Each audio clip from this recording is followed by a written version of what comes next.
He introduced Barack Obama at a fundraiser. He cut $1 million check to put Hillary Clinton in the White House. He spent 30 years as one of the Democratic Party's most loyal and generous financial supporters, writing checks, opening his home, putting his name and his money behind candidates he believed in.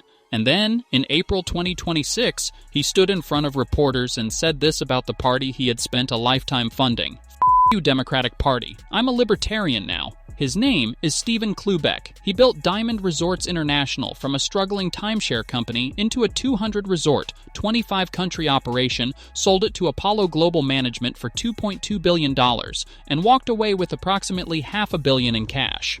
He was not having a bad week. He was not reacting to a news cycle. He was keeping a promise he had made on live television years earlier, on MSNBC, the party's most sympathetic camera, that nobody in Washington had taken seriously. This is the story of how that promise got made, and what finally made him keep it, who Stephen Klubeck actually is. Before the fury, the context matters. Stephen Klubeck was born in 1961. He graduated from Brandeis University in 1983 with a degree in psychobiology, and only discovered after graduation that he had been fighting undiagnosed dyslexia through his entire academic career. No family fortune, no inherited connections. A man who ground through a difficult degree while working against a learning difference nobody had identified. In April 2007, he acquired a publicly traded vacation ownership company called Sunterra Corporation and began transforming it into Diamond Resorts International. By the time he stepped down as CEO when Apollo Global Management purchased the company in June 2016, Diamond Resorts had grown to 200 resorts across 25 countries. With approximately 4,500 employees. He received roughly $500 million from that transaction. He became known to the broader public through multiple appearances on the CBS reality series Undercover Boss, going undercover at his own properties and connecting with his workforce in ways that generated genuine public warmth. And throughout all of it, across the years of building and selling and appearing on television, he was writing checks to the Democratic Party. Not small checks, the kind of checks that get you invited to fundraisers, that put your name on donor rolls, that earn you a phone call when a senator needs something. He introduced Barack Obama at a Bellagio fundraiser. He donated $1 million to Priorities USA Action, the super PAC that backed Hillary Clinton's presidential campaign. He was, by any reasonable measure, not a casual supporter. He was infrastructure, the promise nobody took seriously. The most important thing Stephen Klubeck ever said about the Democratic Party was not said in 2026. It was said in November 2017. He went on MSNBC, the network most aligned with Democratic politics, the camera least likely to embarrass him, the platform most sympathetic to what he had to say, and he issued a warning. Direct. On the record. Naming names. He told MSNBC that he had spoken to Democratic leaders including Chuck Schumer, Ron Wyden, and Nancy Pelosi, and had warned them that if they used the term billionaire as a slur, he was done. Not a private conversation, not a quiet email to a party official. On television. To their faces through a camera.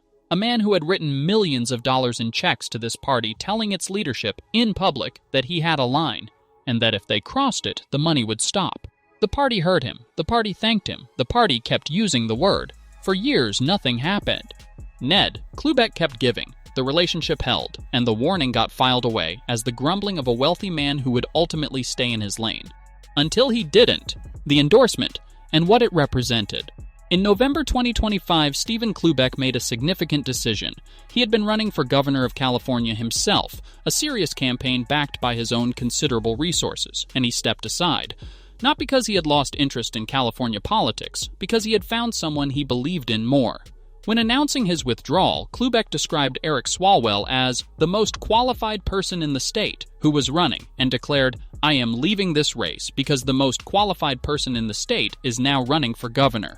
He did not just hand Swalwell an endorsement. He opened his Beverly Hills mansion to him. He allowed Swalwell to film campaign materials from inside his home. He committed more than $1 million to the effort. He called Swalwell his little brother in a Politico interview in March 2026.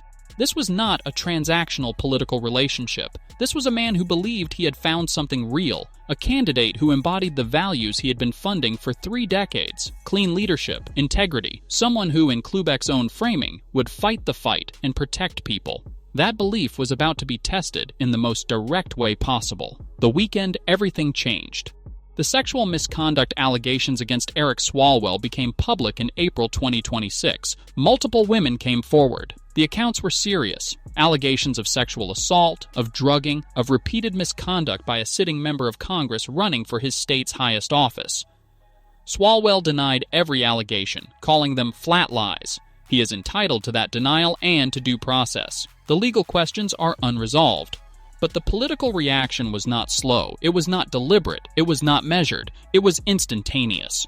All 21 House and Senate Democrats who had endorsed Swalwell rescinded the ear support. Nancy Pelosi called for him to exit the race. Hakeem Jeffries, the House Democratic leader, called for him to step aside. Adam Schiff pulled his endorsement. More than 50 former staffers signed a public letter. Within days, Swalwell had suspended his gubernatorial campaign and then resigned his congressional seat entirely. A man who had been described by one of the party's most significant financial backers as the most qualified person in the state was gone in less than a weekend. And Klubeck, who had been one of the last people to find out, who had even allowed Swalwell to film a denial video inside his mansion before the full scope of the allegations became clear, processed what he was watching. The eviction and the statement. Klubeck kicked Swalwell out of his Beverly Hills mansion. Then he called the New York Post. "I am no longer supporting Eric. Fang, tell everyone I'm a libertarian. F you, Democratic Party. I'm a libertarian now," Klubeck told the Post. He also said he was contacting his attorney to attempt to recover the $1 million he had contributed to Swalwell's campaign. When a reporter later asked if he was still friends with Swalwell, Klubeck responded, "Eric who?" He added, "Don't bust the trust," and "You don't exist in my life." This was not a carefully crafted political statement designed to position him for a future run. This was a man who had told the party years earlier exactly what his line was, and who had finally watched them cross it in the most personal way possible. He had not just lost $1 million, he had lost the story he had been telling himself about this party for 3 decades, the pattern that made it inevitable. Here is what made Klubeck's break feel like something more than one rich man losing his temper. It was the speed. The same party apparatus that had spent months building Swalwell into a frontrunner, that had lined up 21 endorsements, that had celebrated him as the paradigm of integrity, that had taken Klubeck's $1 million and his mansion and his public credibility, scattered in a single afternoon. Not because the evidence against Swalwell was new, multiple people in Washington had apparently heard versions of what was coming for some time. Klubeck himself had been asked about rumors by the New York Post in a previous interview and had dismissed them. But once the allegations went public, every endorsement that had taken months to assemble evaporated in an afternoon. Not one of the 21 stayed. Not one said, "Let us wait for due process. Let us hear the full account. Let us not abandon a man we publicly called our choice based on an accusation." They ran. And what Klubeck saw in that running was the same dynamic he had warned about years earlier on MSNBC, a party that treats its supporters, whether donors or candidates, as useful right up until they become a liability, and then as nothing at all. The message sent to Klubeck in that 48-hour window was not subtle. The $1 million you spent, the home you opened, the political career you sacrificed to endorse this man, none of it matters now. Clean up your own mess, and don't expect a call. Elizabeth Warren's timing. Here is the detail that ties the entire story together in a way that is genuinely uncomfortable for the party. Weeks before the Swalwell scandal exploded, while Klubeck's money was still clearing, while Swalwell was still filming denial videos inside the Beverly Hills mansion, Senator Elizabeth Warren went on CNN. She told anchor Dana Bash that Democrats needed to stop chasing the donor class and start running against it. She said the American people wanted candidates who took on a rigged system, even if that meant upsetting the wealthy. A sitting senator from the party that had taken Klubeck's $1 million was on national television telling her own party's donor base, "We don't want you, we don't need you, and frankly, our platform requires us to treat you as the enemy," while the checks were still clearing.